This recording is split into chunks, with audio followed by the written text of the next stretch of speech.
మన సనాతన ధర్మాన్ని కానీ, మన సంస్కృతి సంప్రదాయాన్ని, మన ఆచార వ్యవహారాలను రాబోయే తరాలకు వాస్తవ విషయాలు అందించాలంటే మనం శిశుమందిరాన్ని ప్రోత్సహించేదిగా మీ అందరికీ విజ్ఞప్తి చేస్తూ, ఏంటంటే ఇలా హిందూ ధర్మం గురించి తెలుసుకోవడం అనేక మంది హేళనగా మాట్లాడే పరిస్థితి.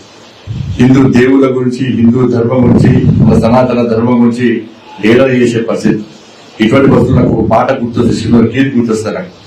అప్పుడు నేర్చుకున్నవాడికి, ఈ భూమి బిడ్డలం హిందువులమందరం, కష్ట సుఖములలోన కలిసి మెలసుంటుంటే బ్రతుకు సుఖమయ్యేనురా, బంగారు కలలన్నీ పండేనురా.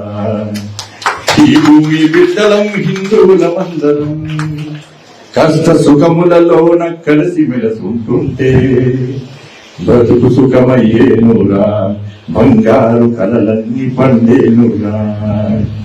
ఉన్నోడు లేనోడు అన్న తేడా లేక, అమ్మ ఒడిలో బిడ్డలాడాడుకున్నట్టు, ఒక తీగ పువ్వులై ఒక పాట మాటలై కష్ట సుఖములలోన కలిసి మెలసుంటుంటే బ్రతుకు సుఖమయ్యేనురా, బంగారు కలలన్నీ పండేనురా.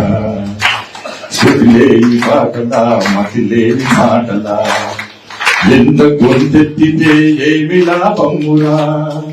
నీటి చుక్కల్లాగా తాటి పూలులాగా నశించిపోకుండా నలుగురితో కలిసుంటే బ్రతుకు సుఖమయ్యేనురా, బంగారు కలలన్నీ పండేనురా.